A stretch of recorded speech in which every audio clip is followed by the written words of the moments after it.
स्मरण का सुख है महाराज। ज्योत का विधान है, नवरात्रे में देवी की ज्योत लगती है, अखंड ज्योति लगती है, जवारे बुआए जाते हैं, कलश लगता है। ज्योत का भी विधान है। जिसके यहां दिया अखंड जलाया जाता है, अगर वो दिए की लो, दिए की बाती अगर दक्षिण दिशा की होती है तो उसके घर में साल भर में एक घात जरूर होती है।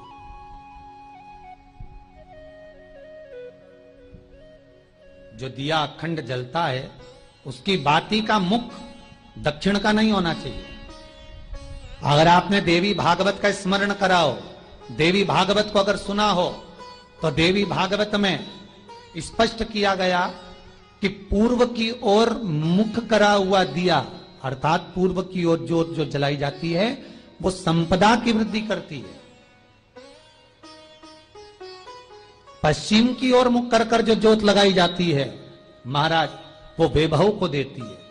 और उत्तर की ओर जो मुख कर कर ज्योत जलाई जाती है, उत्तर की ओर जो ज्योत का मुख रहता है वो आयु की वृद्धि करती है, घर में अकाल मौत को रोकती है।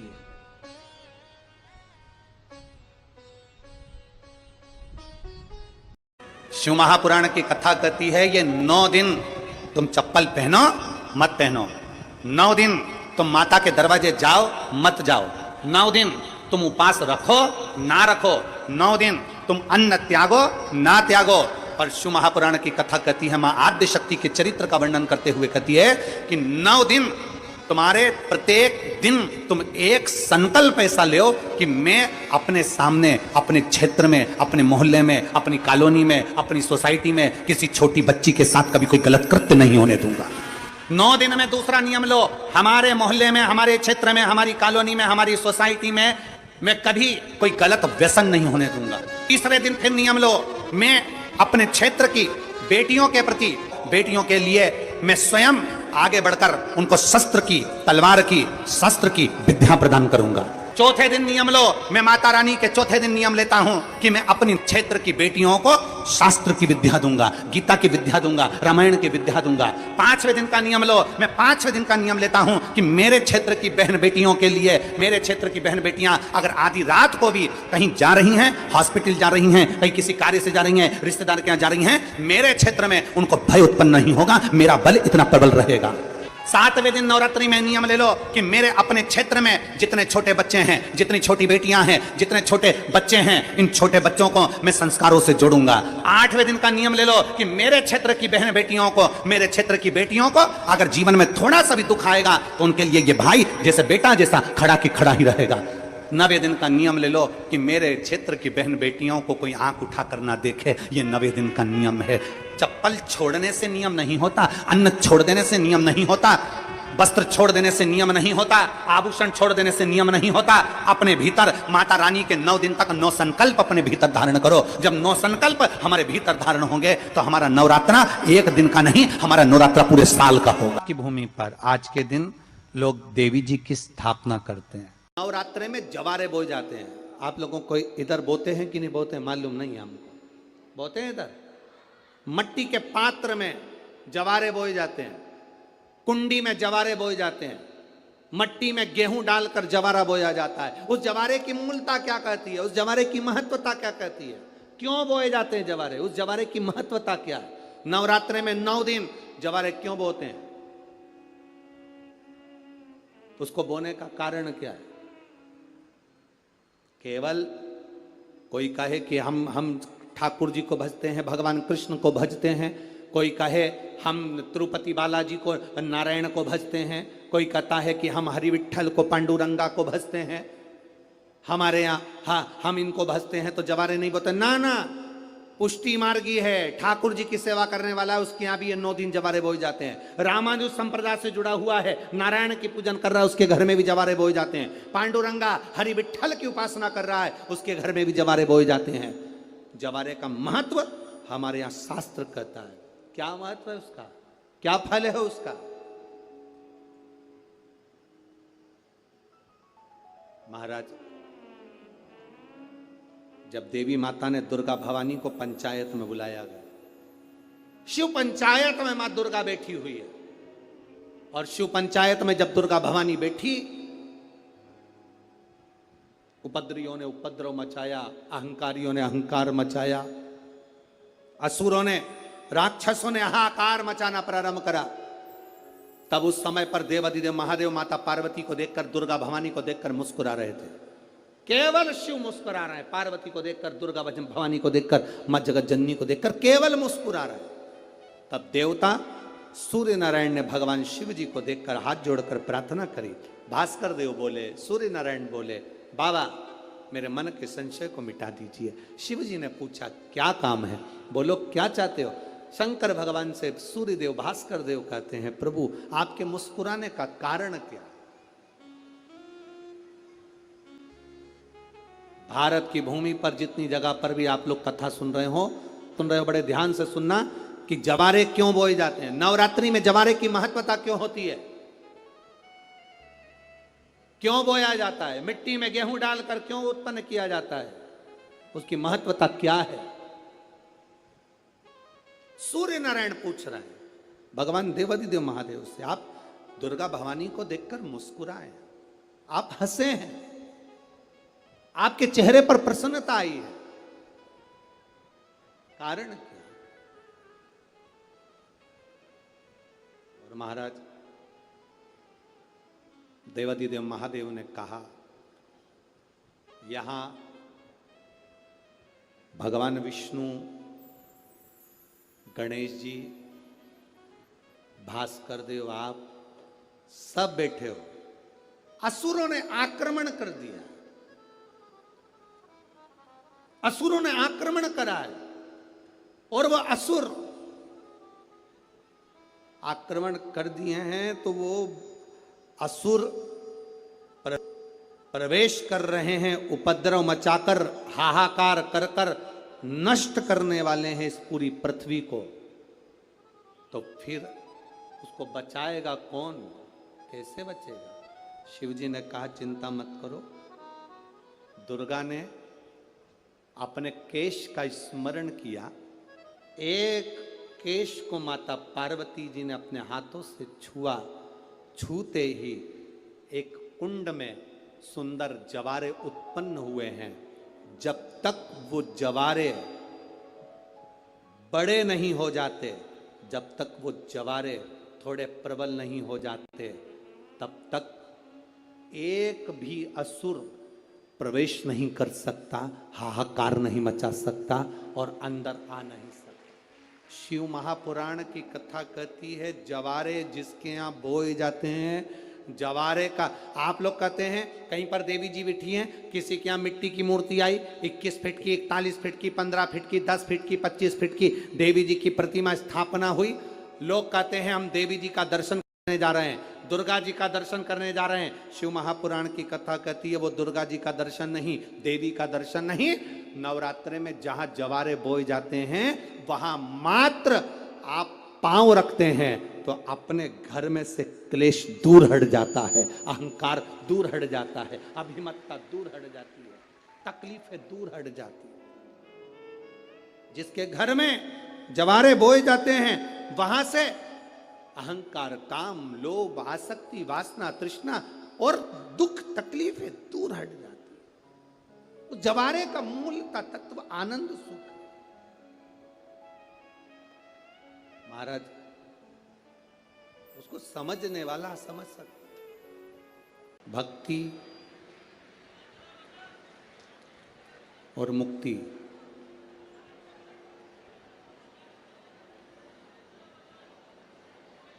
ये दोनों ही भगवान शिव संपूर्ण विश्व के लोगों को प्रदान करते आए।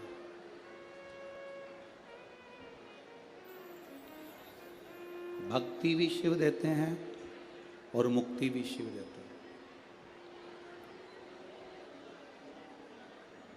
अगर कोई व्रत, कोई उपास आप कर रहे हैं,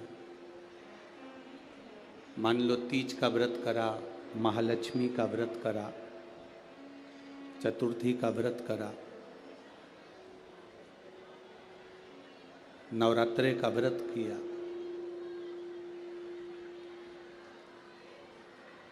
कोई भी व्रत जब हम धारण करते हैं, कोई भी व्रत जब हम करते हैं, तो उस व्रत की साक्षी ध्रुव जी महाराज देते हैं। ये श्रीमद् भागवत कथा में भी वर्णन आता है ध्रुव कथा का, तो उसमें कहा गया। पर व्रत की साक्षी ध्रुव जी देते हैं। शिव महापुराण की कथा कहती है कि साक्षी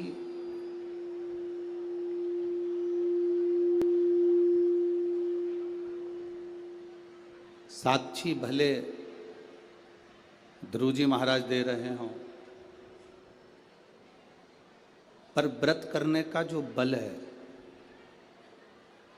व्रत करने का जो आनंद है, व्रत करने की जो शक्ति है, शिव महापुराण की कथा कहती है वो शक्ति, चाहे हम विष्णु पुराण पढ़ें, भागवत पुराण पढ़ें, स्कंद पुराण, कूर्म पुराण, नर्मदा पुराण, जितनी भी पुराण है हम पढ़ रहे हैं, अगर हम उसको पढ़ते हैं तो आपको ज्ञात होगा कि उपास व्रत की साक्षी ध्रुव जी देते हैं, पर व्रत करने का जो बल है, व्रत करने की जो शक्ति है, व्रत करने की जो ताकत है, वो कोई दूसरा नहीं देता। व्रत करने की ताकत, शक्ति, बल मेरा देव अधिदेव महादेव प्रदान करता है, मेरा शिव देता है। बोल बम का नारा है, इतना धीमा बोलोगे तो कल्याण तुम्हारा है। जरा अच्छे से तो बोलो, बोल बम का नारा है, सारी समस्या का हल एक लोटा जल। साक्षी भले ध्रुव जी ने दी हो, व्रत करने की साक्षी भले ध्रुव जी महाराज दे रहे हों, पर शिव महापुराण की कथा कहती है, हम नवरात्रे का व्रत कर रहे हों, हम एकादशी का व्रत कर रहे हों, हम प्रदोष का व्रत कर रहे हों, हम शिवरात्रि का व्रत कर रहे हों, हम महालक्ष्मी का व्रत कर रहे हों, हम चतुर्थी का व्रत कर रहे हों, ये सारे व्रत करने की जो बल है, ये सारे व्रत करने की एक शक्ति, एक बल जो आपको और हमको, संपूर्ण जगत को जो प्राप्त होता है, वो शिव जी से प्राप्त होता है। अगर हम शिव महापुराण की कथा को देखें तो माता पार्वती जी अपने तप को कर रही हैं। माँ जगज्जननी, माँ अम्बा, माँ जगज्जननी दुर्गा भवानी, अष्टभुजा धात्री माँ दुर्गा, माँ भवानी, माँ देवी, अगर शिव जी को प्राप्त करने के लिए कोई व्रत कर रही हैं, शंकर भगवान को प्राप्त करने के लिए कोई साधना कर रही हैं, भगवान को पाने के लिए कोई उपास कर रही हैं, यहाँ तक शिव महापुराण की कथा कहती है कि उन्होंने भोजन त्याग दिया था, जल त्याग दिया था, फल त्याग दिया था। शिव महापुराण की कथा कहती है केवल वृक्ष की पत्तियों को ग्रहण करती थी, वृक्ष की पत्ती को भी छोड़ दिया था। दुर्वा का एक छोटा सा अंश मां जगज्जननी माता पार्वती ग्रहण कर रही थी, एक छोटा सा अंश दुर्वा का, वो भी छोड़ दिया था। और जब माता पार्वती जी ने पत्ती छोड़ दी, दुर्वा खाना छोड़ दिया, फल खाना छोड़ दिया, भोजन करना छोड़ दिया, जल पीना छोड़ दिया, तब माता पार्वती केवल वायु का ही पान करती थी, केवल वायु का पान करती थी। समय ऐसा आया कि माता पार्वती जी ने वायु का पानवी नासिका की एक स्वर से करना प्रारंभ किया। धीरे धीरे माता पार्वती जी ने वायु को भी अपने अंदर रोक लिया। तब देवादिदेव महादेव पार्वती जी के सम्मुख में प्रकट हुए और शिवजी ने पार्वती को वर प्रदान किया। शंकर जी कहते हैं, सुनो पार्वती, तुमने मेरी आराधना करी है, तुमने मेरी साधना करी है, मेरी साधना इतनी बलवान तुमने करी है कि तुम्हारी शक्ति प्रबल हो गई। पार्वती, आज मैं तुमको 2 वर देता हूं। मेरी विदर्भ की माताओं, नागपुर नगर की मेरी जीजियों और नागपुर नगर के मेरे जितने भाई लोग बैठे हैं, मेरे जीजाओं, बड़े सावधानी से कथा सुनो। 5 दिन मिले हैं।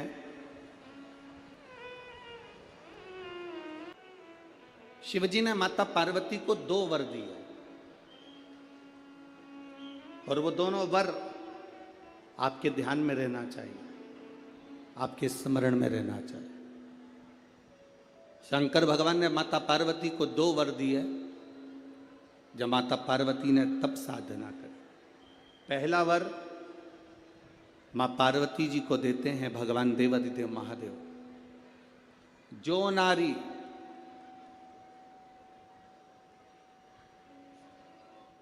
जो पुरुष, कोई बेटी कोई बेटा, जो नारी जो पुरुष, संत साधु महात्मा सन्यासी त्यागी बैरागी, कोई बालक कोई बुजुर्ग, जब भी किसी व्रत को धारण करेगा, कोई भी व्रत हमने अपनी जिंदगी में उठा लिया, कोई व्रत धारण करेगा तो शंकर भगवान कहते हैं उस व्रत को पूर्ण करने की शक्ति, बल पार्वती तुम और मैं, शिव और शक्ति दोनों प्रदान करेंगे। जब भी कोई व्रत उठे,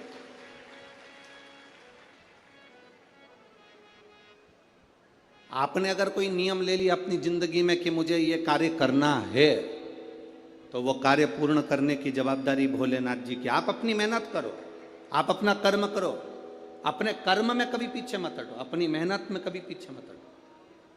आपने सोच लिया कि मुझे डॉक्टर बनना है, आपने सोच लिया कि मुझे इंजीनियर बनना है, आपने सोच लिया कि मुझे एक अच्छा अधिकारी बनना है, तो मेहनत तुम्हें करना है। जितनी कर सकते हो उतनी मेहनत करो, जितना कर्म कर सकते हो उतना कर्म करो, जितनी पढ़ाई कर सकते हो उतनी पढ़ाई करो। किसी आडंबर में पढ़कर कोई तुमसे कह दे कि मेरे पास आकर बैठ जाना, मैं तुमको ऐसा भभूति बनाकर दे दूंगा कि जिससे तुम पास हो जाओगे या जिससे तुम उत्तीर्ण हो जाओगे या तुम्हारी नौकरी लग जाएगी। ना ना ना, अपनी मेहनत अपना कर्म अपने को करना है, तब हम उन्नति की सीढ़ी पर चढ़ सकते हैं, आगे बढ़ सकते हैं। अपनी उन्नति की सीढ़ी पर चढ़ने के लिए अपनी मेहनत जरूरी है, अपनी मेहनत। आप अगर मेहनत करो ही नहीं और सोचो कि आप बहुत ऊपर की ओर बढ़ जाओ तो बड़ा कठिन है हमारा। अगर कथा टीवी पर सुनी होगी तो उनके स्मरण में होगी, तुम्हारे चाहने वाले कम हो जाएं चलेगा, तुम्हारी प्रशंसा करने वाले कम हो जाएं चलेगा, तुम्हारी बड़ाई करने वाले कम हो जाएं चलेगा, तुम्हारे प्रशंसा करने वाले कम हो जाएं चलेगा। और शिव महापुराण की कथा कहती है कि तुम्हारे निंदा करने वाले कम नहीं होना चाहिए, तब समझना कि तुम उन्नति की सीढ़ी पर चल।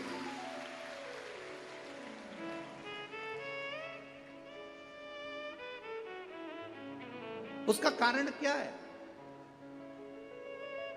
प्रशंसा करने वाला एक दिन निंदा कर सकता है, तुम्हारी प्रशंसा करने वाला एक दिन तुम्हारी निंदा कर सकता है। पर निंदा करने वाला कभी तुम्हारी प्रशंसा नहीं करेगा, इसलिए निंदा करने वाले बढ़ना चाहिए।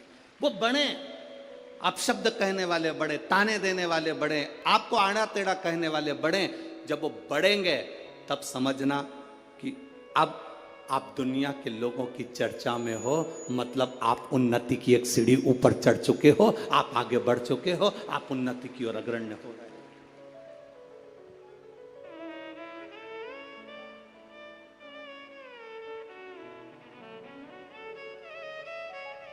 घर में दो बेटे होते हैं ना, एक बेटा पढ़ने में होशियार होता है, एक बेटा थोड़ा सा कमजोर होता है। जो बेटा पढ़ने में होशियार है तो माँ उस पर हमेशा कहती है अपने एक बेटे से देख ले वो तेरे भाई को कितना पढ़ता है, कितनी अच्छी पढ़ाई कर रहा है, कितनी उन्नति की सीढ़ी पर चढ़ रहा है। देख ले अपने भाई को, वो कितना अच्छी पढ़ाई कर रहा है, कितनी उन्नति की सीढ़ी पर चढ़ रहा है। और एक बेटा ऐसा होता है जो मन के अनुकूल कार्य करता है, माँ की दृष्टि में वो अच्छा नहीं है, पढ़ता ही नहीं है, विद्या अध्ययन करता ही नहीं है, पढ़ाई पढ़ ही नहीं रहा। पर कभी कभी जिंदगी में ऐसा फेरबदल हो जाता है, जिसने बहुत बहुत बहुत पढ़ाई करी, विद्या अध्ययन करा, पर वो अपने संस्कारों से विहीन होता चले गए। वो मम्मी का आदर नहीं कर पाया, अपनी आई का आदर नहीं कर पाया, भाऊ का आदर नहीं कर पाया, अपने माता पिता का सम्मान नहीं कर पाया। एक कमजोर लड़का जो भले पढ़ा नहीं, जो विद्वत्ता की सीढ़ी पर चढ़ा नहीं, जिसको माता पिता हमेशा ऐसा कमजोर ही समझते रहे, वो बच्चा भले कितना भी दुख की घड़ी आ गई पर अपने माँ बाप को कभी धक्का देकर नहीं निकाला, उसने अपने पास अपने माँ बाप को रखा, अपने माता पिता को अपने नजदीक में रखा।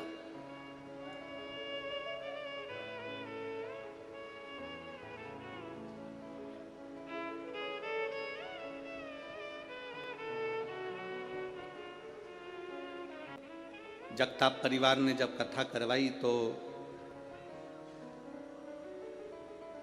पुणे नगर में जब जगताप परिवार कथा करवाए तो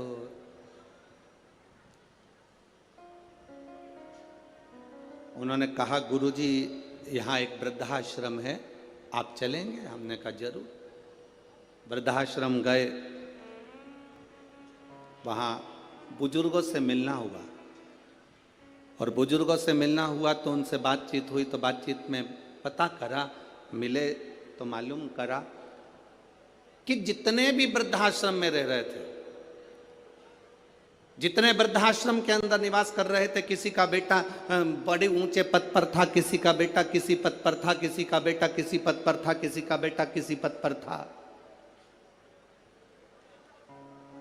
वृद्धाश्रम में एक भी बुजुर्ग ऐसा नहीं मिला जिसका बेटा सब्जी बेचता हो, एक भी बुजुर्ग ऐसा नहीं मिला जिसका बेटा कबाड़ा बेचता हो, एक भी बुजुर्ग ऐसा नहीं मिला जिसका बेटा रोड पर भीख मांगता हो, एक भी बुजुर्ग ऐसा नहीं मिला जिसका बेटा सब्जी का ठेला लगाता हो, एक भी बुजुर्ग ऐसा नहीं मिला जिसका बेटा कहीं रोड पर गाड़ी लगा रहा हो या कोई सामान की हम्माली कर रहा हो। जितने बुजुर्ग मिले वो सारे के सारे उनके घर के थे जिनके बेटे उन्नति की सीढ़ी पर बैठे थे और माता पिता की सेवा नहीं कर पाए। कभी किसी गरीब के माता पिता वृद्धाश्रम में कभी नहीं मिलते, कभी किसी साधारण व्यक्ति के माता पिता वृद्धाश्रम में नजर नहीं आते। क्यों? क्योंकि उसके अंदर संस्कार इतना प्रबल,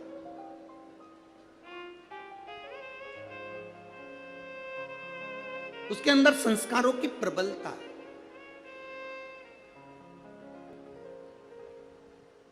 फिर निवेदन है, जिस गांव में पानी की कमी होती है वहां की फसल बिगड़ जाती है, और जिस घर में संस्कारों की कमी होती है वहां की नस्ल बिगड़ जाती है। अपनी नस्ल को सुधारना है तो संस्कारवान बनाना है। एक नियम अपने अंदर उतार कर रखिए। ये जितने लाखों की संख्या में आप लोग यहां पहुंचे हो, एक नियम अपने अंदर उतार कर रखना। हफ्ते में एक दिन ऐसा बनाना जिस दिन हमारा पूरा घर, पूरा परिवार एक साथ बैठकर, भाई भाई, परिवार, देवरानी, जेठानी सब एक साथ बैठकर भोजन करते हों। जब पूरा परिवार एक साथ बैठकर भोजन करता है तो हमारे घर के संस्कार कभी समाप्त नहीं होते, संस्कार बने रहते हैं। पूरा घर, पूरा परिवार एक साथ बैठकर भोजन कर,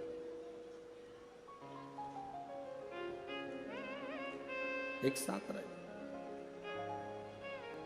शिव जी ने पार्वती जी को 2 वर दिए, उसमें से एक वर दिया कि शिव और शक्ति का बल व्रत, साधना, उपास करने वालों के साथ, नियम धारण करने वालों के साथ में रहेगा, जो नियम धारण कर।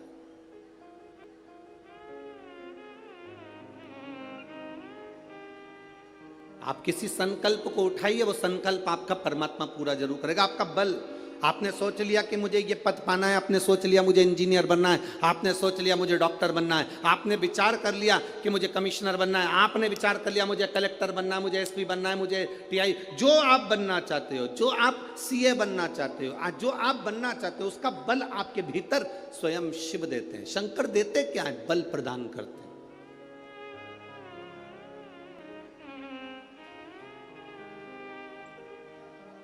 शिव जी देते ही बल है। अरे कृपा की ना होती जो आदत तुम्हारी, तो सोनी ही रहती अदालत तुम्हारी। जो गरीबों के दिल जगा तुम न पाते, तो किस दिल में होती इबादत तुम्हारी। शिव देते क्या है? शंकर बल प्रदान करते। दुनिया के लोग हंसेंगे शंकर जी पे जल चढ़ाने से क्या होता है? दुनिया के लोग हंसेंगे शंकर जी पर एक लोटा जल चढ़ाने से फल क्या मिलता है? एक लोटे जल की महत्वता क्या होती है? दुनिया के लोग हंसेंगे कि शंकर की आराधना का फल क्या होता है। दुनिया के लोग हंसेंगे कि भगवान शिव की भक्ति का फल क्या होता है। दुनिया के लोग हंसेंगे कि शंकर भगवान पर बेलपत्र चढ़ाने का फल क्या होता है। शंकर भगवान का गुणगान करने का फल क्या है। शिव को एक चावल का दाना शंकर को चढ़ाने का फल क्या है। एक बार मुख से पंचाक्षर मंत्र नमः शिवाय, षडाक्षर मंत्र ओम नमः शिवाय, श्री शिवाय नमस्तुभ्यम बोलने का फल क्या है। ये दुनिया के लोग हंसते हैं, पर जितने लोग हंसते हैं हम उनसे कहते हैं ये इतने जो पत्र यहाँ पर इकट्ठे होते हैं, थोड़े यहाँ रखें, आज पहले दिन यहाँ पर इतने पत्र, ये पत्र अलग। इन पत्रों को कभी मौका मिले और जिसके मन में संशय हो, जिसके मन में संशय हो कि शंकर करता क्या है, उसको एक बार इन पत्रों में कहीं ना कहीं इनका मोबाइल नंबर भी रहता है, इनका एड्रेस भी रहता है, तो उसको पढ़ा करो कि इन पत्रों से हमको ये मालूम पड़ता है कि शिव करता क्या है। देवता देते हैं पल्ला झाड़ कर और महादेव देते हैं छप्पर फाड़ कर। मेरा शंकर कभी कम नहीं देता, मेरा वो गढ़दानी देता है तो छप्पर फाड़ कर देता है। चोर चोरी करने के लिए शिव जी के मंदिर में जाता है, अपना कपड़ा जलाकर उजाला कर कर चोरी का सामान ढूंढता है। शिव कृपा कर कर उसको कुबेर बना देते हैं। जो कुबेर की कुर्सी पर बैठा वो वही चोर है जो शंकर के मंदिर में चोरी करने गया था। पर शिव ने कृपा कर, ओघड़ी ने कृपा कर।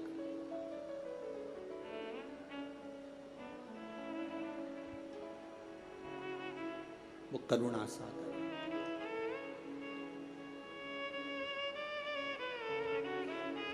शंकर के जो भक्त होते हैं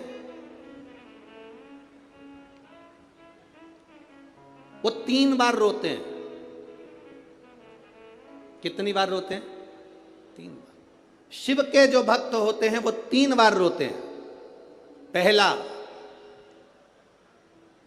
जब भगवान शंकर को पुकारते हैं, उसके हृदय में बड़ी तकलीफें होती है, कष्ट होता है, दुख होता है, तब वो भगवान को पुकारता है, तब रोता है।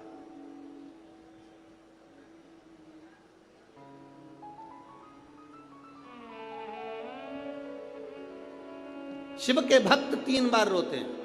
पहला, जब वो बाबा को पुकारता है, दुख की घड़ी में, कष्ट की घड़ी में, तकलीफ की घड़ी में, तब वो बाबा को पुकारता है, तब रोता है। दूसरी बार,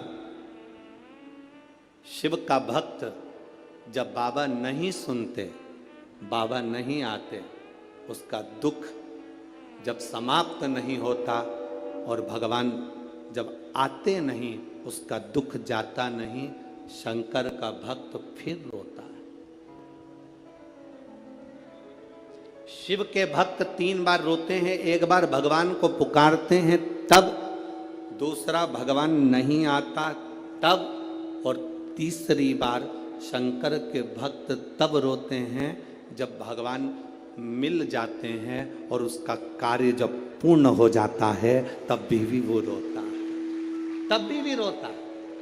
शंकर के भक्त 3 बार रोते हैं। पहली बार जब भगवान को पुकारेगा तब रोएगा, दूसरी बार जब भगवान नहीं आएंगे तब रोएगा, और तीसरी बार जब भगवान आ जाएंगे तब रोएगा। तीसरी बार इसलिए रोता है कि मेरे जैसे पापी पर भी तूने कृपा कर दी। मैंने सोचा नहीं था कि मेरा महादेव एक लोटे जल से प्रसन्न हो जाता है और मेरे ऊपर करुणा कर देता है, तब भी रोता है, तब भी रोता है।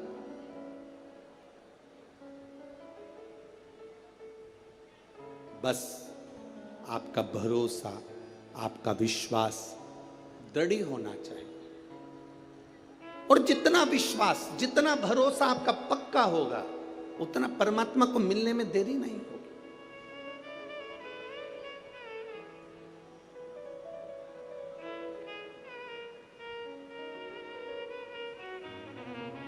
मेरे बाबा दया करना, मैं तेरे भरोसे हूँ। मेरे बाबा दया करना, मैं तेरे भरोसे हूँ। ना घर के भरोसे हूँ, ना परिवार के भरोसे हूँ, ना घर के भरोसे हूँ, ना परिवार के भरोसे हूँ। मेरे बाबा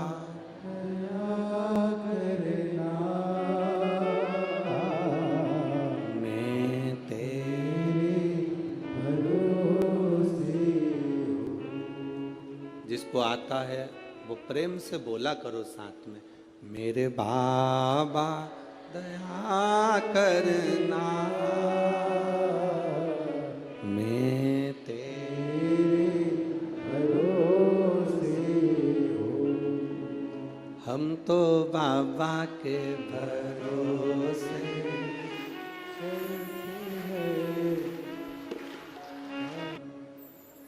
भगवान देव अधिदेव महादेव शिव कहते हैं, पार्वती जी को दूसरा वर देव अधिदेव महादेव दिया। एक वर दिया व्रत, नियम, साधना, तपस्या, तप करने वालों को शिव और शक्ति बल देते। दूसरा वर देवादिदेव महादेव माता पार्वती जी को दे। पार्वती, और देखो बिना बल के, बिना अगर कोई तप साधना अगर कोई करे और भगवान शिव की कृपा ना हो, माता रानी की, स्वयं माता पार्वती की दया ना हो तो कोई व्रत किसी का सफल नहीं होता।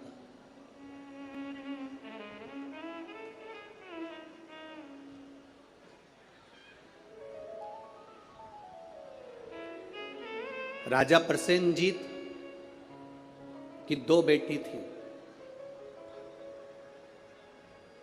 एक का नाम था नेनुका और दूसरे का नाम था रेणुका। कितनी बेटी हैं? जम के बोलो जरा। 2। पहली का नाम क्या है? नेनुका, ना एन, नेनुका पहली का नाम, और दूसरी का रेणुका, आर रा, रेणुका। राजा प्रसेनजीत की 2 बेटी है, एक नेनुका है, दूसरी रेणुका है।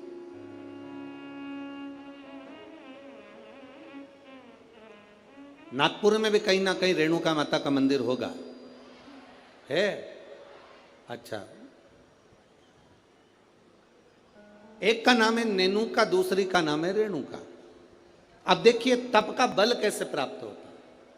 दोनों देवियों में विचार करिए, ये दोनों राजा प्रसेनजीत की दोनों बेटी है, रेणुका और नेनुका, ये दोनों बेटी राजा प्रसेनजीत।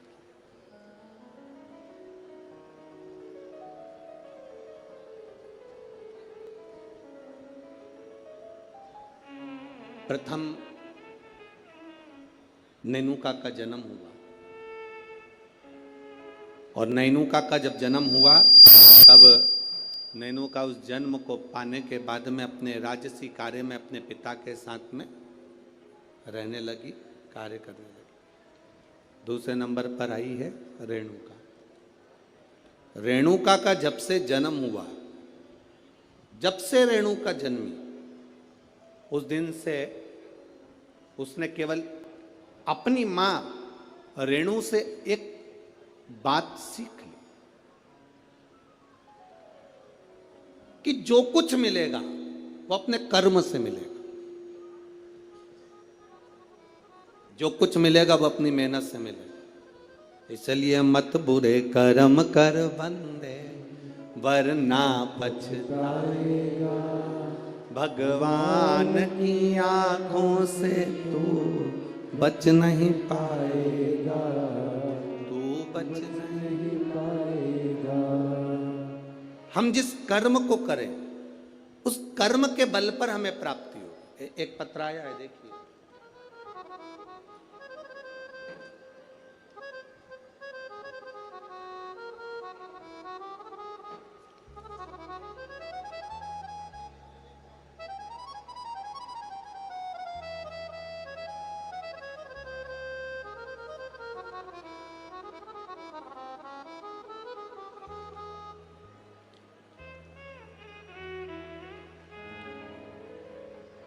मैं पूनम लाला सेलोकर, गंगाबाग पारड़ी, गंगाबाग पारड़ी, पारड़ी है, पारड़ी नागपुर की निवासी हूँ। कहीं बैठी हो तो हाथ हिला सकती हैं, कहीं बैठी हो तो अपने हाथ हिला सकती हैं। मैं पूनम लाला सेलोकर, गंगाबाग पारड़ी नागपुर की निवासी हूँ। कहीं बैठी हो तो अपना हाथ हिला सकती हूँ, जहाँ कहीं भी बैठी हो। मेरा मोबाइल नंबर ये है। मेरी शादी को 12 साल हो गए थे गुरुदेव, संतान का सुख नहीं था। मैंने नागपुर के सारे डॉक्टरों को दिखाया, पर डॉक्टरों के हिसाब से उन्होंने कहा था कि तुम्हें संतान कभी नहीं होगी। सारे इलाज की रिपोर्टें भी मेरे पास में हैं। क्यों? उसका कारण यह था कि मेरे गर्भाशय में 12 mm की गठान हो गई थी, और 12 mm की गठान बहुत बड़ी गठान होती है गुरुदेव। डॉक्टरों ने कहा कि इसका ऑपरेशन कर भी देंगे तो तुम्हारी बच्चादानी में गर्भ नहीं ठहर सकता, तुम्हारे बच्चा नहीं हो सकता। तब मेरी दीदी ने कहा, आस्था चैनल पर कथा आती है, कभी 1 बजे कभी 2 बजे आती है, उस कथा को श्रवण करो। मैंने 2022 में कथा श्रवण करना प्रारंभ करा। आपने पशुपतिनाथ के व्रत का वर्णन किया। 12 साल तक मेरे यहाँ औलाद नहीं हुई गुरुदेव। जब 12 साल संतान नहीं हुई तब पशुपति व्रत करना प्रारंभ करा। सफेद आंकड़े की जड़ का प्रयोग किया और सफेद आंकड़े की जड़ को मैंने कमर में बांध भगवान शिव का भजन करना प्रारंभ करा। आपने पीपल के पत्ते का जो उपाय बताया वो मैंने किया। और गुड़ियारी रायपुर की कथा मैंने टीवी पर आसन लगाकर सामने टीवी को चालू कर कर पूरी कथा गुड़ियारी रायपुर की सुनी और बाबा की कृपा से उसी महीने में मेरा गर्भ ठहर गया और 17 जुलाई 2023 को मुझे पुत्र रत्न की प्राप्ति हुई है। मैं बाबा को यहाँ प्रणाम करने आई हूँ। कहीं बैठी हैं क्या? बच्चा लाए हैं? बच्चा लाए हो ले आओ, अगर लाए हो तो लेकर आ सकते हो। गुरुदेव, डॉक्टर के हिसाब से मेरे यहाँ कभी संतान का सुख नहीं था। उनके हिसाब से मुझे औलाद नहीं हो सकती थी, पर बाबा देवादिदेव महादेव पर जो विश्वास किया, भरोसा किया, जल चढ़ाया, जल का आचमन किया, ये शिव की कृपा से मुझे संतान की प्राप्ति। ये शिव तत्व, शिव तत्व की प्राप्ति महाराज औघड़ी है। दो बेटियां हैं राजा की, प्रसेनजीत की दो बेटी, एक नेनुका है तो दूसरी रेणुका। नेनुका अपने राज परिवार में, अपने राजघराने में सुख से आनंद से रह रही है, आनंद से रह रही है। और रेणुका जिसके अंदर भाव शुद्ध है, जिसके अंदर भाव की शुद्धता, जिसके अंदर आनंद की शुद्धता, वो रेणुका है। दोनों में भाव की शुद्धता। नेनुका राजघराने का आनंद ले रही है, नेनुका राजघराने का सुख पा रही है, और रेणुका राजघराने में रहने के बाद भी अपनी मां रेणु के पद चिन्हों पर चलकर भगवान देवादिदेव महादेव की अविरल भक्ति में लीन है। अविरल भक्ति,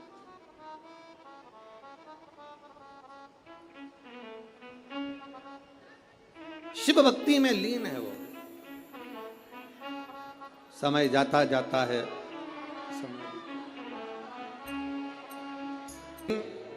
राजा प्रसेनजीत ने अपनी दोनों बेटियों को बुलाया और दोनों बेटियां जब धीरे धीरे बड़ी हो गई, बड़ी होने के बाद अपनी बेटियों से पूछा, बताओ बेटियों, तुम्हारा भरण पोषण करने वाला कौन है? तुम्हारी भंडार भरने वाला, तुम्हारा भरण पोषण करने वाला, तुमको रखने वाला, संभालने वाला कौन है?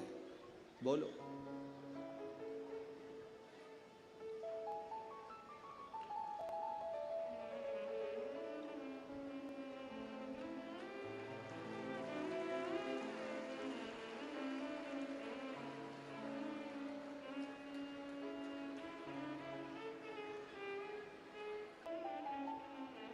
नेनुका और रेणुका दोनों से पूछा गया। प्रसेनजीत ने दोनों से पूछा, ये बताओ। प्रसेनजीत पूछ रहे हैं कि इस तुम्हारे जीवन का ये भरण पोषण कौन कर रहा है?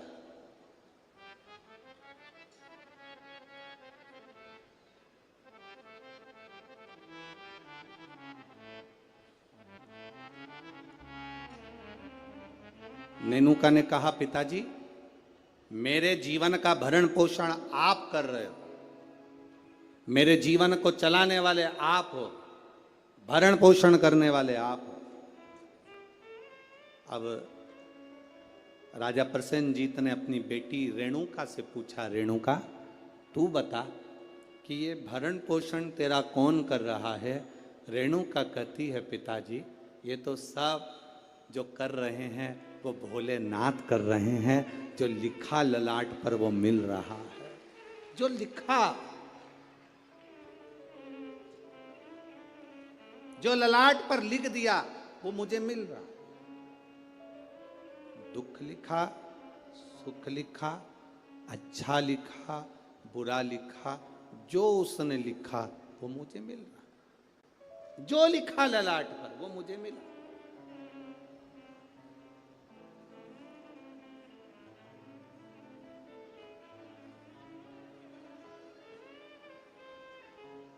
तेरी कृपा बिना न हिले एक भी अणु, लेते हैं श्वास तेरी कृपा से तनो तनो।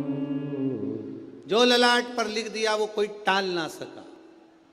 हां, ललाट पर लिखा हुआ अगर कोई टाल सकता है तो केवल एक है, वो देव अधिदेव महादेव है, वो टाल सकता है। एक पत्र आया है, देखिए उस पत्र में उसने लिखा, मैं दीपिका अविनाश ठाकुर रामटेक से हूं। कहीं बैठी हैं? बैठी हो तो हाथ हिला सकती हैं। आप ही हैं? दोनों हाथ हिला दो एक बार। हाँ, श्री शिवाय नमस्तुभ्यम। मैं दीपिका अविनाश ठाकुर रामटेक से हूं। मेरे बाबा के 3 अनुभव मैं बताना चाहती हूं गुरुदेव, मैं क्या वर्णन करूं। मेरी मामी को जो रजनीबेस रामटेक में है, उनको कैंसर हो गया और कैंसर होने के बाद में उनका नागपुर में इलाज चला। नागपुर से इलाज कराने के बाद उनको दिल्ली ले गए। दिल्ली ले गए तब भी उनका कैंसर ठीक होने को नहीं। गुरुदेव अब करें तो करें क्या। तब बाबा देवाधिदेव महादेव पर विश्वास रखकर दिल्ली से दिखाने के बाद में वो ऑपरेशन का बोले पर हम उनको लेकर आए और गुरुदेव शिवजी पे चढ़ी हुई बेलपत्र उनको खाने के लिए देने लगे। शंकर पर चढ़ा हुआ जल उनको पीने के लिए देने लगे। मैं बाबा का क्या गुणगान करूं गुरुदेव। आज बाबा की कृपा से जो मेरी मामी जी को कैंसर हो गया था वो पूर्ण तरह से ठीक है, इसलिए मैं बाबा को यहां नमन करने के लिए। आराम है बाबू? दोनों हाथ हिला दो एक बार। श्री शिवाय नमस्तुभ्यम। गुरुदेव शिव कृपा इसी को कहते हैं। गुरुदेव बाबा जब देता है तो साधारण नहीं देता बाबा। गुरुजी आप कहते हो कि सारी समस्या का एक लोटा जल है हल, पर निवेदन करूं गुरुदेव, बेलपत्री में भी वो बल है कि साधारण व्यक्ति उस बेलपत्र को समझ नहीं सकता। ये शिव तत्व की प्राप्ति। बैठिए बहन। शिव भक्ति वो क्या दे रहा है, क्या कर रहा है, ये उसके ऊपर निर्भर है। नागपुर वालों, आप लोगों को मौका मिला है 5 दिन की कथा का। जितने दिल से, हाँ लोग कहेंगे तुमसे भीड़ बहुत है, बहुत गर्दी है, बहुत भीड़ है, बहुत गर्दी है, तो भी कह देना कि वो हमें जहाँ जगह मिले वहाँ बैठकर दिल से जितनी देर मिले उतनी देर की कथा श्रवण कर कर उसको एक बार अपने मन की बात कहकर जरूर जाना। वो 3 महीने में क्या देगा ये उसके ऊपर निर्भर है। वो क्या देगा ये वही जान सकता। भगवान ने अगर आपको धन दिया है तो बन सके जो शिव भक्त यहाँ पर आए उनको दोनों हाथों से कुछ जो बन सके, पानी हो, फलाहार हो, बिस्कुट हो, कुछ भी सामग्री एक बार उनका मुंह झूठा जरूर कराओ और लिख कर रखना अपनी डायरी में कि मैंने 5 रुपए का पानी पिलाया था। 3 महीने इंतजार मत करना, 1.5 महीने में इंतजार कर कर बताना कि वो 5 रुपए का जो पानी पिलाया वो 3 गुना हुआ कि नहीं हुआ, 4 गुना हुआ कि नहीं। उसका फल क्या क्या मिल रहा है, क्या प्राप्त होगा।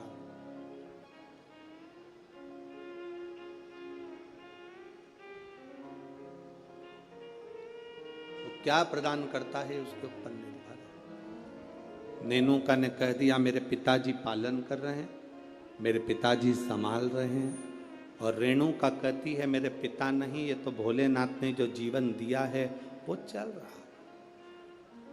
विचार कर लिया पिताजी ने, दोनों बेटी की शादी करना है। एक बेटी के हृदय में शिव समाया हुआ है, एक बेटी के हृदय में ज्ञान समाया हुआ है, वैराग्य त्याग संत का भाव समाया हुआ है, और दूसरी बेटी के हृदय में जानती है कि मेरे पिता संचालन कर रहे हैं, तो इसको कोई राजसी राजा ही इसको परणाएगा। इस बेटी का विवाह किसी राजा के साथ करूंगा, इस बेटी का विवाह मैं राजा के साथ करूंगा।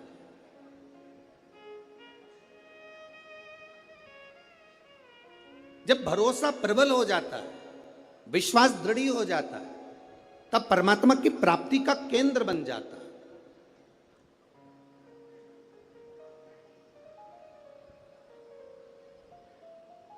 अभी हम आ रहे थे, जब आते आते देखा कि लोग टेंट के बाहर, पंडालों के बाहर लोग धूप में बैठे हुए हैं। बहुत गर्मी है, धूप अपार, पर आप प्रयास करना। 2 बजे कथा चालू हुई, 5 बजे तक चलेगी। 2 बजे से 5 बजे तक जो धूप में बाहर भी बैठे हैं वो अंदाजा लगाकर बैठना कि 2 बजे से 5 बजे तक आपको कहीं धूप दिखी, कहीं धूप नजर आई, कहीं धूप लगी। वो छत्र छाया कर कर बैठता है। साधारण नहीं है मेरा शिव, साधारण नहीं मेरा उघड़ी।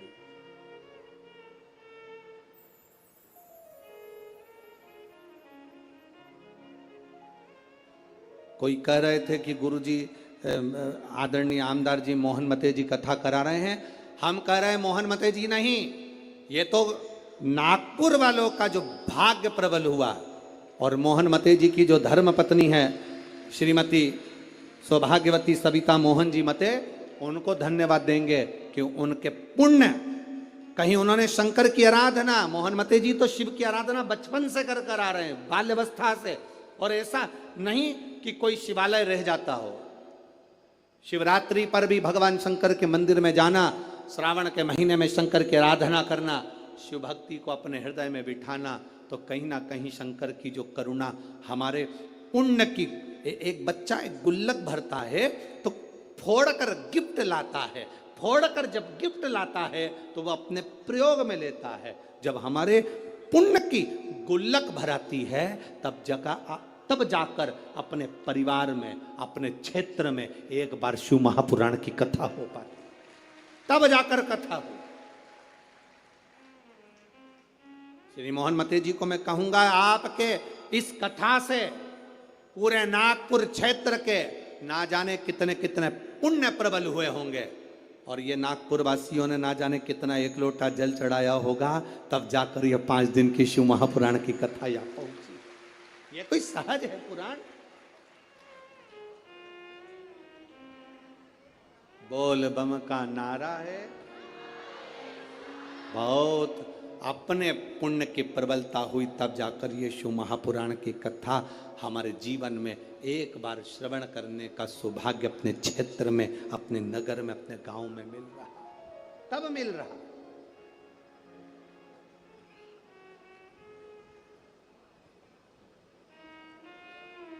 अब बेटियां किसको बिहा दी जाए, बेटी किसको दे दी जाए?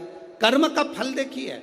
जो भगवान देवादिदेव महादेव ने माता पार्वती को कहा था कि जो मेहनत करता है, पार्वती जो संकल्प ले लेता है, जो नियम ले लेता है, जो व्रत करता है, उसके व्रत का फल हम स्वयं देते।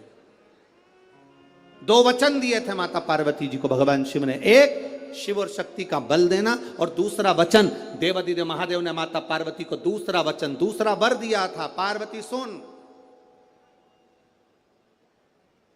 संसार में रहने वाली नारी, पुरुष, बच्चे, बूढ़े, इस मृत्यु लोक में जो रह रहा है, संसार में अगर उसके जीवन में कभी दुख की एक घड़ी भी आई है तो उसके कर्म से आई है। उसने जो पूर्व में कर्म किया होगा उसके अनुसार उसको एक दुख की घड़ी में भोगना पड़ा है। पर उस दुख की घड़ी में पार्वती, अगर उसने भूलवश भी मुझे याद किया, शंकर कहते हैं मैं उसी क्षण उसके दुख को मिटाने के लिए संसार सागर में पहुंच जाऊंगा। मैं वचन देता हूं।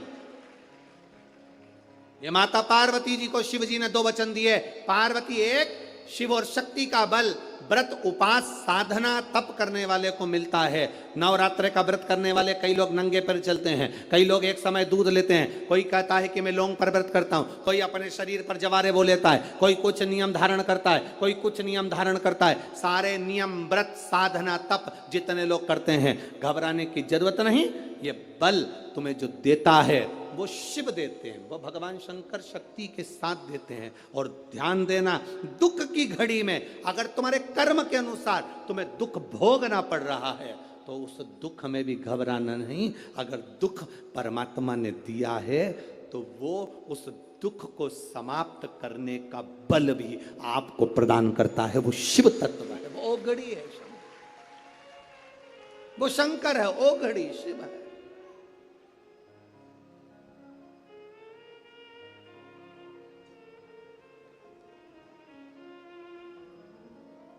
वो शंभु आपके बल को जो बढ़ा रहा, आपके विश्वास को जो दृढ़ कर रहा। महाराज राजा प्रसेन ने विचार कर लिया, दोनों बेटी का विवाह करना है। नेनुका का विवाह करूंगा किसी राजा के साथ और रेणुका का विवाह करूंगा किसी ऋषि के साथ। नेनुका सहस्त्रार्जुन को दी गई, जिसकी हजारों भुजाएं थी, खूब राजसी ठाठ था, खूब बल था। नेनुका सहस्त्रार्जुन को दी गई, जितने रावण को भी अपने काबू में कर रखा था। ढेर बल था सहस्त्रार्जुन के पास में, ढेर संपदा थी सहस्त्रार्जुन के पास में।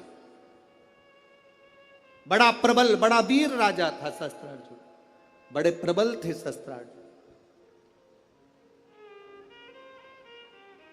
सहस्त्रार्जुन साधारण नहीं थे, बड़े प्रबल, बड़े वीर। जो रावण को भी अपने कब्जे में रखता हो वो साधारण नहीं हो सकता है।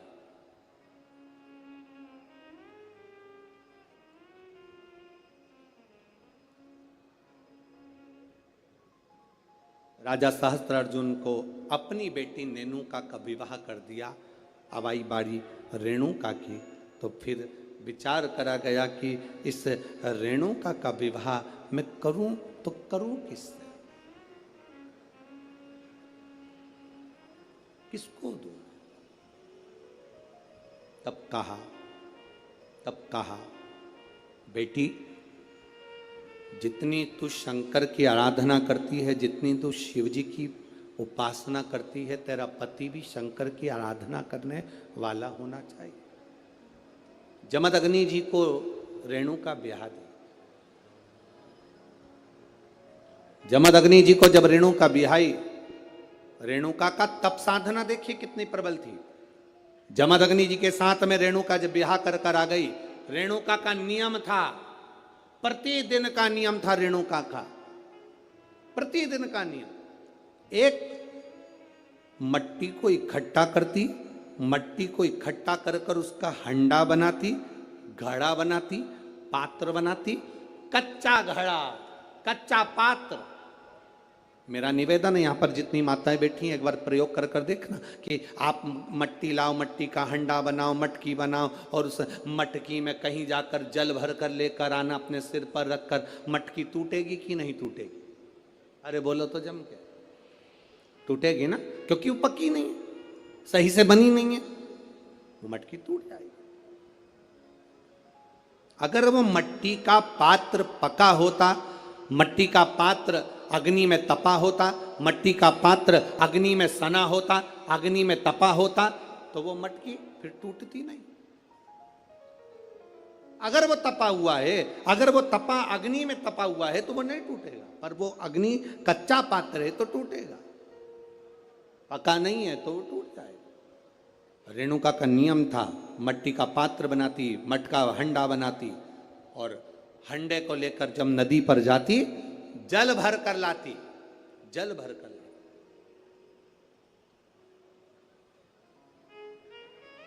और वो जल अपने पति को देती, जमदग्नि जी को जल देती, जमदग्नि जी भगवान शिव को समर्पित करते। ओम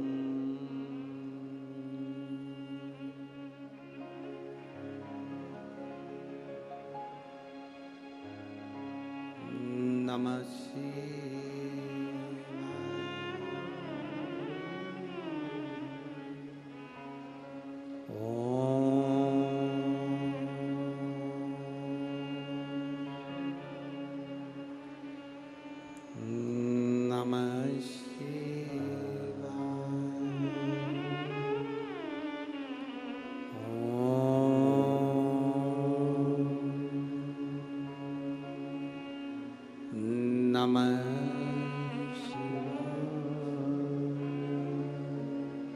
घड़ा लाई, जमदग्नि जी को दिया, जमदग्नि जी ने शिव जी को समर्पित किया।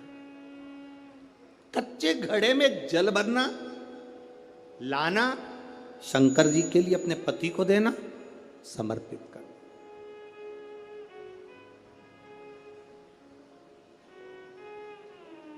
सबसे कठिन काम, कच्चे घड़े में जल भरकर लाकर पति को देना और जल समर्पित करना।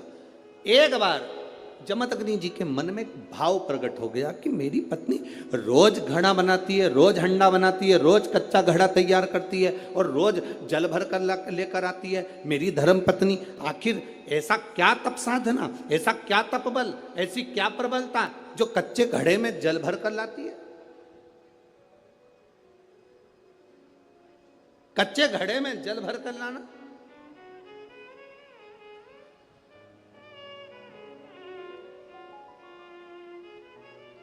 मेरी जीजियों, एक बात अपने जीवन में उतार कर रखना, कभी जिंदगी में अगर कभी ऐसा योग लगे, कभी तुम्हारे जीवन में कभी ऐसा लगे, अब तो थोड़ी शरद चालू हो गई, ठंडक चालू हो गई, तो मट्टी के पात्र का जल से शिव का अभिषेक कभी तो नहीं हो सकता, पर बैसाख महीने में, ज्येष्ठा महीने में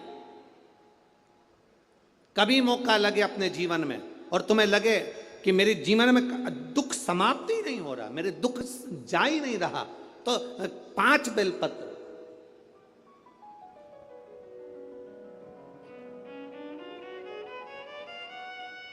पांच बेलपत्र, एक आप लोगों को देखो, इस पत्र में शिवलिंग लगा हुआ है तो हम आपको इसी से समझा देते हैं। एक बेलपत्र जिसकी डंडी का भाग जल जहां से बहकर बाहर निकल रहा है, अशोक सुंदरी का स्थान देखा है ना सब लोगों ने, बस उसी स्थान पर पहली बेलपत्र। दूसरी बेलपत्र पार्वती जी के स्थान पर, अर्थात जो जलाधारी है वहां पर। तीसरी बेलपत्र शंकर भगवान के शिवलिंग के सम्मुख में जहां आप बैठे हो वहां बैठकर डंडी का भाग विपरीत दिशा में रखकर, तीसरा बेलपत्र। चौथा बेलपत्र भगवान शंकर का जल जहां से नीचे गिर रहा है उस ओर सीधी बेलपत्र नीचे की ओर। और पांचवी बेलपत्र शंकर भगवान के अशोक सुंदरी के स्थान को छुआकर नंदी के पास रखकर, जो घड़े में जल है अर्थात मट्टी के पात्र में जो तुम जल लेकर गई हो, उस पात्र के जल से शंकर का अभिषेक कर देना, शिव को वो जल समर्पित कर देना। जिंदगी में कैसा भी दुख हो वो कटता ही है, वो दुख रह नहीं सकता, ये निश्चित था।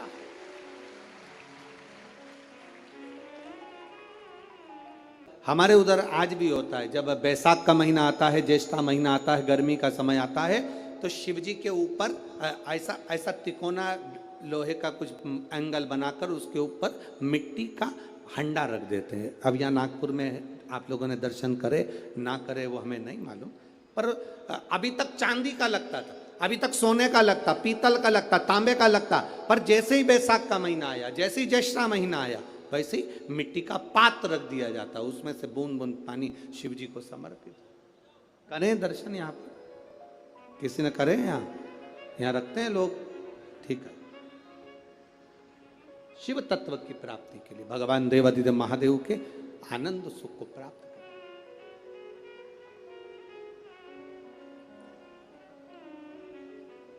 जल अग्नि, आकाश, वायु, पृथ्वी, 5 तत्व भगवान शंकर के ये 5 मुख हैं। इसलिए आरती में भी हम लोग कहते हैं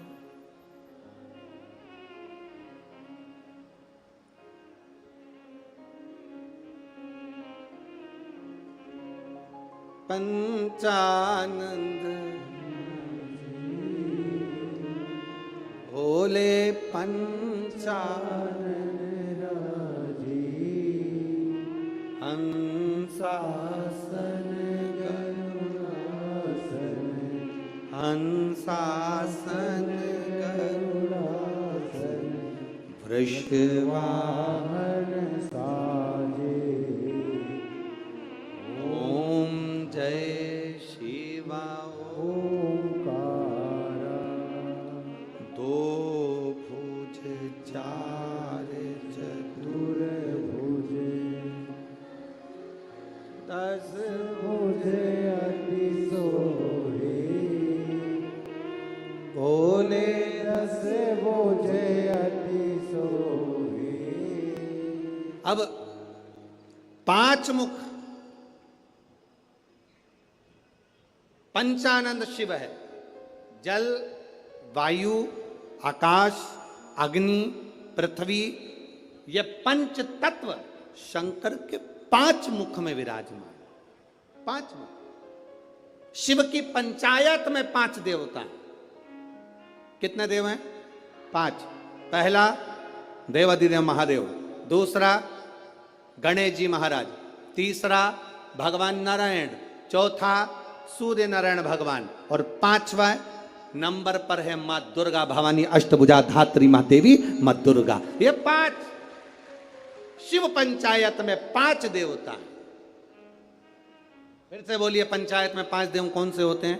पहला शिव जी, दूसरा गणेश जी, तीसरा भगवान विष्णु, चौथा भगवान सूर्य नारायण, और 5वें मां दुर्गा भवानी। ये 5 शंकर की पंचायत के देवता हैं। शिव पंचायत में ये 5 रहते हैं।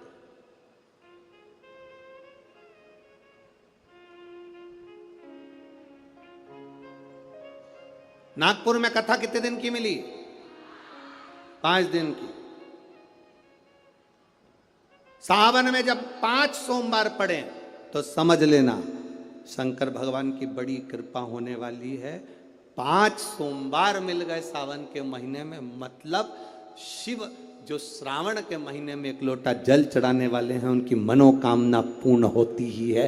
पंचानंद स्वरूप में 5 दिन में 5 स्वरूप में पंचायत में पंचानंद पंच भौतिकता का आनंद रखने वाले शिव तत्व की प्राप्ति का सुख है शिव महापुराण। कई लोग कहते हैं गुरुजी 7 दिन की कथा करते हो, कभी 5 दिन की। आखिर 5 दिन की कथा का फल क्या है? हम कहते हैं कभी सुनिए, बैठिए, पंडाल में जहां जगह मिल जाए वहां बैठकर कथा का रस तत्व ग्रहण करिए, और जब जाओ आरती हो जाए, कर्पूर गौरम हो जाए, तब यहां से जाना तो उस रज को कभी शरीर पर लगा। एक पत्र आया, एक लड़के को ब्लड कैंसर हो गया, देखिए।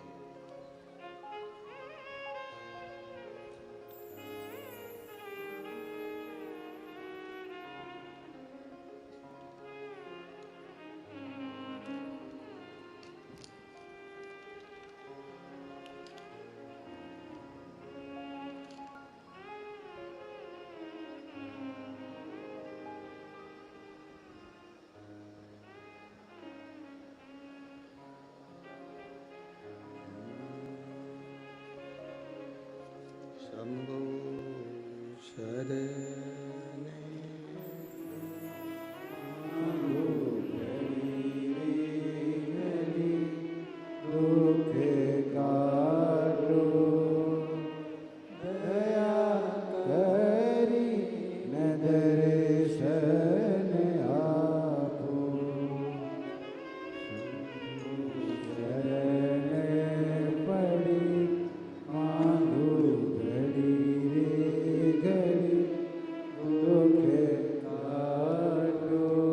कैंसर वाला तो पत्र ढूंढना पड़ेगा। ये पत्र भी अच्छा है। मेरा नाम भसीजा शुभम विलास पोटुआर, 27 साल की उम्र है, मुकाम पोस्ट तहसील बड़सा, जिला गढ़चिरौली, महाराष्ट्र राज्य। कहीं बैठे हो तो हाथ हिला सकती हैं, कहीं बैठे हो तो हाथ हिला सकती हैं, जहां कहीं बैठी हैं। गुरुदेव, मेरा लीवर और किडनी दोनों ही डैमेज हो गए थे। दोनों ने काम करना बंद कर दिया, पेट में पानी भरा गया। डॉक्टर को दिखाया तो डॉक्टर ने कहा इसका पानी नहीं निकाल सकते क्योंकि इनके शरीर में खून की भी कमी है और लीवर किडनी दोनों काम करना बंद कर दिया। गुरुदेव, खून चढ़ाते पानी बन जाता, आप करें तो करें क्या? डॉक्टर ने कहा इसका एक तरीका हो सकता है कि टॉयलेट द्वारा या लेट द्वारा इनका पूरा की पूरा पानी निकालना होगा। वो निकाला पर वापिस पानी जम गया। लीवर किडनी काम नहीं कर रहे थे, इनका पूरा की पूरा पानी निकालना होगा। वो निकाला पर वापिस पानी जम गया। लीवर किडनी काम नहीं कर रहे थे, डॉक्टरों ने हाथ ऊंचे कर दिया। डॉक्टरों का कहना था इसका कोई इलाज नहीं है, आप किसी भी हॉस्पिटल में ले जाओ, बड़े से बड़े हॉस्पिटल में ले जाओ तो इनका किडनी लीवर का या तो बदला जाए तब कुछ काम करे, परंतु इनका कोई फल नहीं है। हम उनको घर ले आए गुरुदेव, किडनी लीवर काम नहीं कर रही। डॉक्टर ने कहा आप ले जाओ, पर मन नहीं माना। हमने दूसरे हॉस्पिटल में उनको भर्ती करा, वहाँ पर भी इलाज चालू हुआ पर आराम नहीं लगा क्योंकि किडनी लीवर दोनों बेकार हो चुके थे। तब किसी ने कहा कि शिवजी को जल चढ़ाओ, वो जल लाकर इनको पिलाओ और एक बेलपत्र इनके नज़दीक में रखो। हमने वही करना प्रारंभ करा। देवादिदेव महादेव को जल चढ़ाते, वो जल इनको आचमन कराते। बाबा का कृपा का मैं क्या वर्णन करूं गुरुदेव। 2 अक्टूबर 2023 को बाबा की कृपा से उनकी तबीयत में सुधार आना प्रारंभ हुआ और 8 अक्टूबर को बाबा की कृपा से वो ठीक हो गए। बाबा की कृपा से उनका लीवर और किडनी दोनों काम करना प्रारंभ कर दिए। ये शिव तत्व है, ये शंकर योग घड़ी है। कहीं बैठे हो तो हाथ हिला सकते हैं क्या? हाँ जी, हाथ हिला दो एक बार। ठीक है, हाथ हिला दीजिए। श्री शिवाय नमस्तुभ्यम। वापिस हाथ हिलाओ एक बार। हाँ, वापिस हिलाइए। श्री शिवाय नमस्तुभ्यम। बैठिए। हर हर शिव तत्व की प्राप्ति इसी को। आप जो शिव पर जल चढ़ा रहे हैं, आचमन कर रहे हैं, शंकर का गुणगान कर रहे हैं, उसका फल खाली नहीं जाता। मिट्टी के पात्र का जल हम देवादिदेव महादेव को जब समर्पित करते हैं तो उसका फल खाली नहीं जाता, खाली नहीं जाता।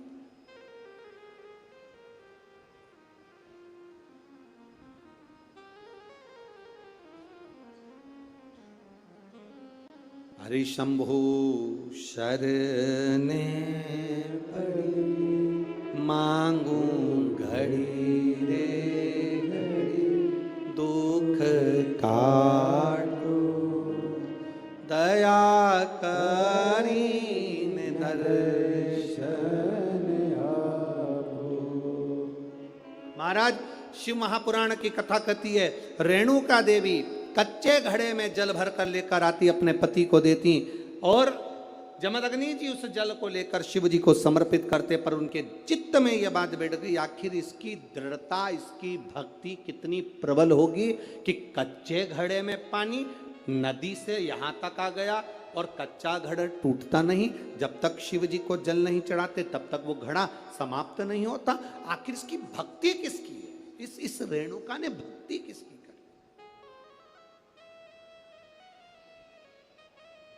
किसकी भक्ति कर? ये रेणुका किसको भजती है? क्या देखा जमदग्नि जी ने कि आज रेणुका ने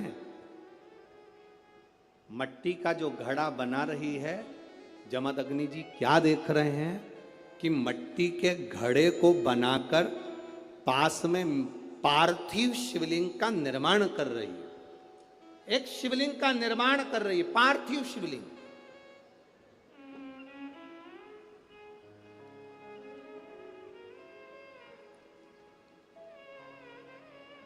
और पार्थिव शिवलिंग का निर्माण कर कर ये करती क्या है, मट्टी का जो घड़ा बनाया उस घड़े को पार्थिव शिवलिंग का पूजन कर कर उस घड़े को शंकर से स्पर्श करा देती है, शिवलिंग से स्पर्श करा रही, केवल छुआ रही है। थोड़ा ध्यान देना जरा कथा पर।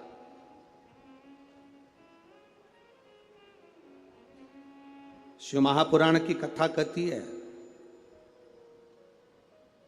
आप 200 रुपए की साड़ी खरीद कर लिया हो, आपको लगे साड़ी 200 रुपए की है, दुनिया के लोग कहेंगे कि इतनी सस्ती साड़ी पहनती है, उस साड़ी को महंगा करना है तो क्या करोगे? उस साड़ी को महंगा करने का सबसे सुंदर तरीका 200 रुपए की साड़ी को भी शंकर भगवान को एक बार स्पर्श करा देना, उसको छूने से उसकी कीमत बढ़ जाती है, केवल स्पर्श मात्र से। अब वही 200 रुपए की साड़ी पहनकर जरा मार्केट जाइए, वही 200 रुपए की साड़ी पहनकर अपनी सहेली के घर जाइए, वही 200 रुपए की साड़ी पहनकर अपने परिवार में जाइए। आपके परिवार वाले उस 200 रुपए की साड़ी को देखकर भी कहेंगे तेरे पर ये साड़ी अच्छी लग रही है, थोड़ा महंगी होगी ऐसा लग रहा है। मतलब भगवान को जो छू जाता है उसकी कीमत मेरा महादेव अपने आप बढ़ा देता है। केवल परमात्मा को छुआ, स्पर्श किया, उसकी कीमत बढ़ गई, उसकी कीमत बढ़ी केवल छूने पर, केवल स्पर्श।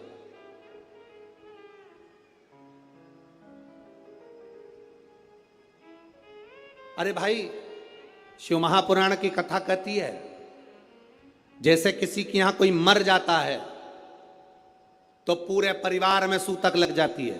बोलो री जी जी सही है कि गलत है? अरे बोलो तो जम के, लगती है ना। परिवार में कोई मर गया पूरे परिवार को सूतक लग जाती है। जैसे मरने की सूतक पूरे परिवार में लगती है, उसी तरह परिवार का एक व्यक्ति भी अगर शंकर की कथा सुनता है तो पूरे परिवार को पुण्य लग जाता है। पूरे परिवार, एक व्यक्ति भी अगर कथा श्रवण कर रहा है, परिवार का एक कोई मरता है तो पूरे परिवार में सूतक लगती है। उसी तरह हम कोई अच्छा काम करते हैं, शिव जी को एक लोटा जल चढ़ाते हैं, कथा श्रवण करते हैं, भूखे को भोजन, प्यासे को पानी पिलाते हैं, तो उसका जो पुण्य का जो फल है वो किसी एक को नहीं, घर का एक व्यक्ति करता है और पूरे खानदान को उसका पुण्य फल प्राप्त हो जाता है। पूरे खानदान,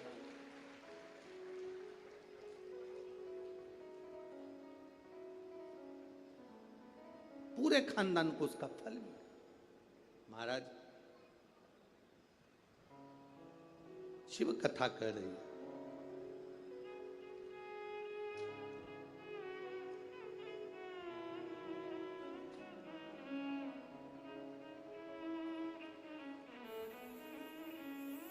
आप जितने भाव से भगवान को रिझाओगे, मेरा देवाधिदेव महादेव उतने भाव से आपके करीब में आता है।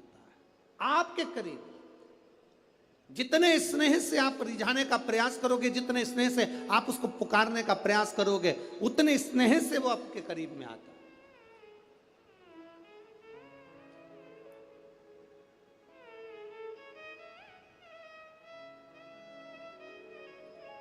कभी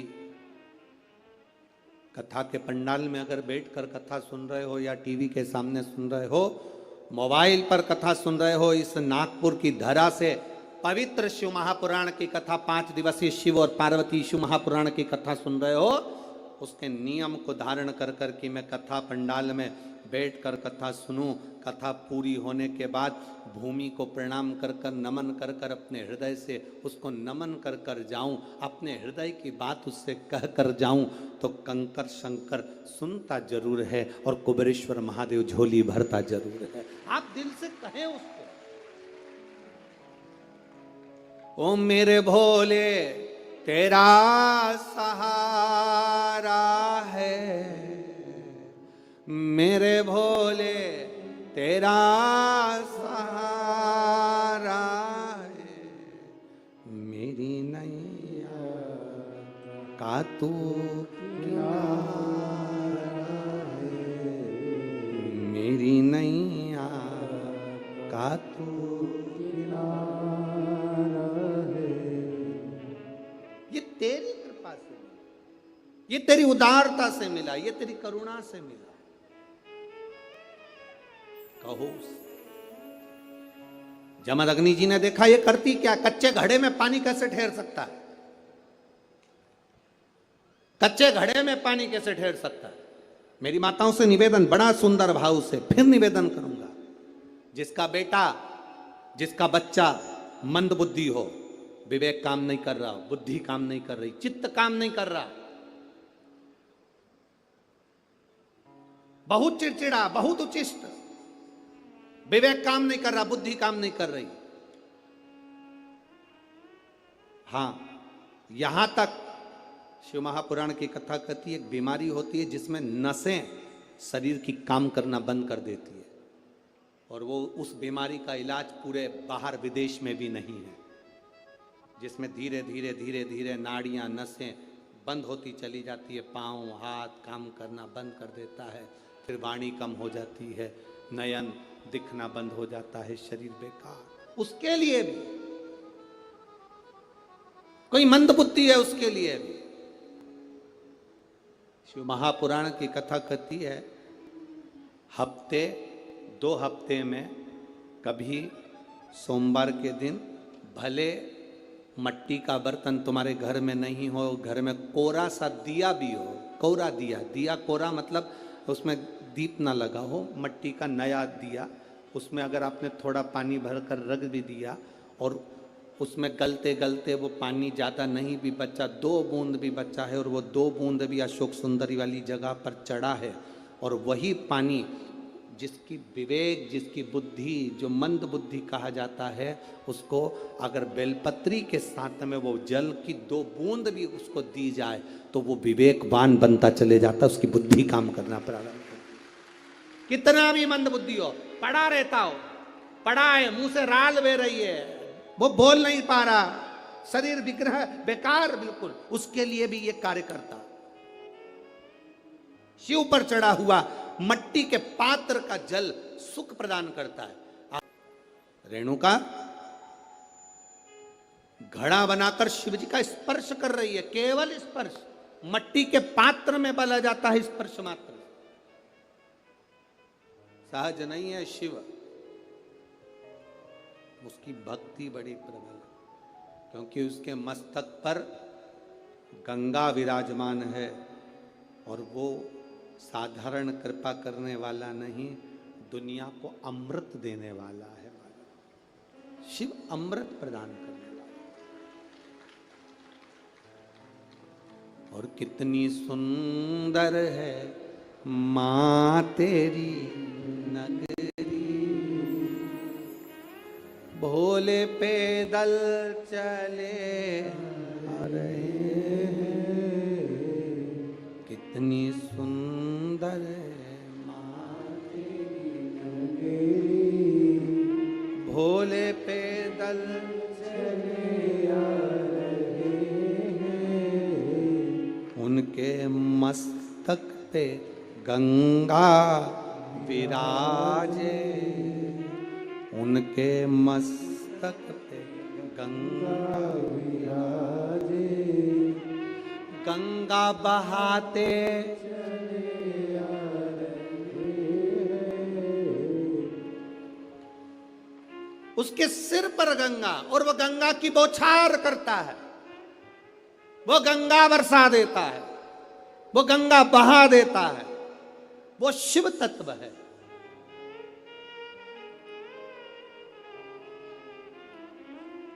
उनके मस्तक पे गंगा विराजे, वो गंगा बहाते चले। कितनी सुंदर है माँ तेरी नगरी, कितनी सुंदर है माँ तेरी नगरी। भोले पैदल चले आ रहे, कितनी सुंदर है माँ तेरी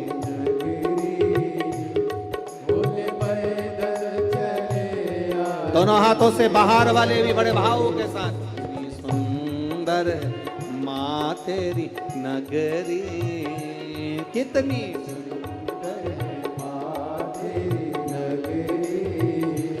भोले पैदल चले आ रहे,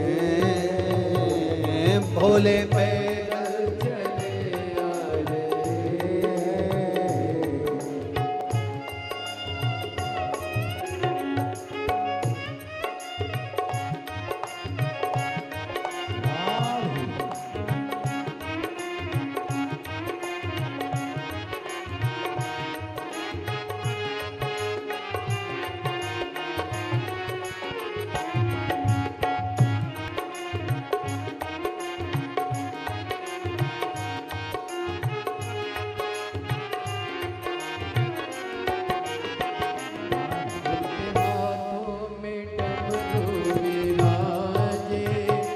डमरू बजाते चले आ रहे,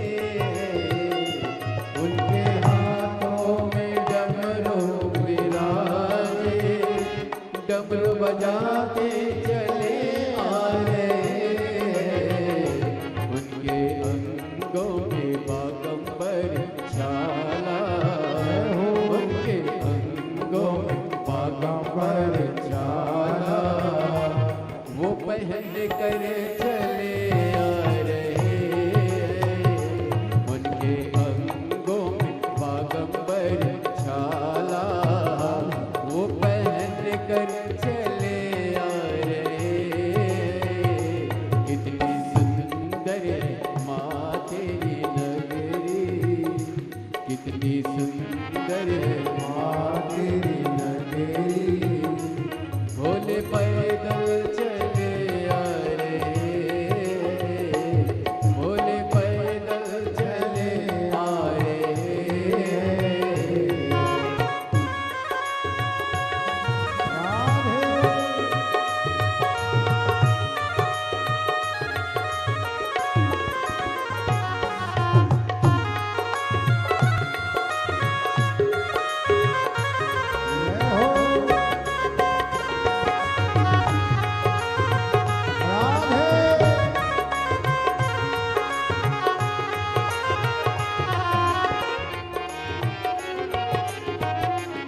उनके पैरों में घुंघरू विराजे, वो बजाते चले आ रहे। उनकी जटा में गंगा विराजे, वो बहाते चले आ रहे हैं। उनकी जटा में गंगा विराजे, वो बहाते चले आ रहे हैं। उनके हाथों में डमरू विराजे, उनके हाथों में डमरू विराजे। वो बजाते चले आ रहे हैं, उनके हाथों में डमरू विराजे। वो बजाते चले आ रहे हैं, कितनी सुंदर है माँ तेरी नगरी, कितनी सुंदर है माँ तेरी नगरी। भोले पैदल चले आ रहे हैं, भोले पैदल चले आ रहे हैं, भोले पैदल चले आ रहे हैं,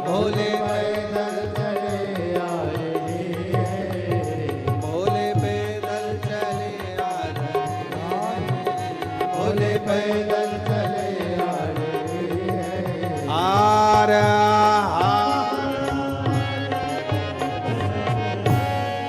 अपने स्थान पर बैठकर बाबा देवरिदेव महादेव से अपने हृदय की बात बड़े भाव के साथ, जहां जगह मिले वहां बैठे, बड़े भाव के साथ विराजमान होकर बाबा से दिल से प्रार्थना करिए, भाव के साथ में बोलिए। श्री शिवाय नमस्तु, श्री शिवाय नमस्तु, श्री शिवाय नमस्तु, श्री शिवाय नमस्तु, श्री शिवाय नमस्तु। भोला सब दुख काटो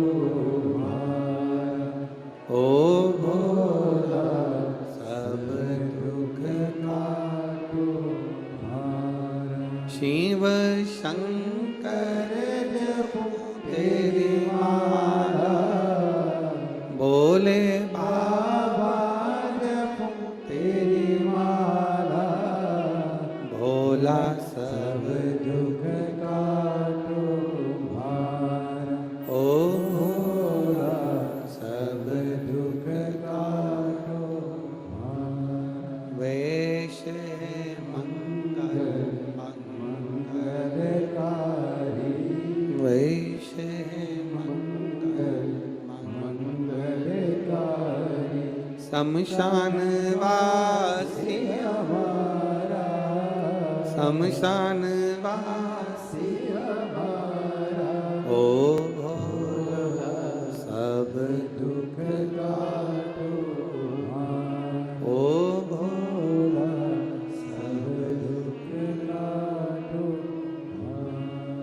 शिव कथा कहती है महाराज, रेणुका माता के उस घड़े का बड़ा भाव व्यक्त किया गया, बड़ा सुंदर भाव।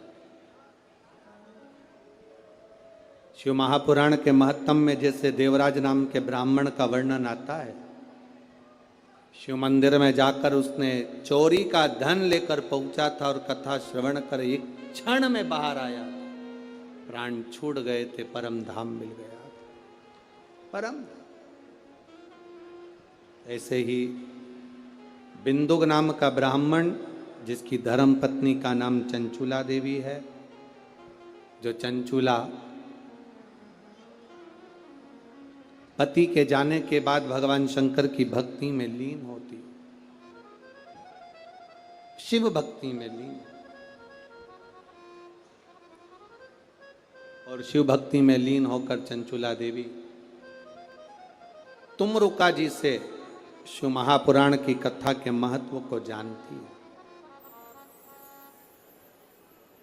कथा सुनने के लिए देवाधिदेव महादेव स्वयं जाते हैं, पार्वती मैया स्वयं पहुंचती हैं। ऐसी पवित्र पावन तुमरुका जी का चरित्र एक कल की कथा में एक प्रसंग लेंगे आप लोग, अगर हम भूल भी जाएं तो आप याद दिला देना कि जिनके 25 साल भी अगर शादी के हो गए हों, 30 साल भी हो गए हों और संतान नहीं है, तो माता रेणुका और तुमरुका जी का चरित्र बड़ा सुंदर है। कल की कथा में उसको प्रसंग सुनेंगे।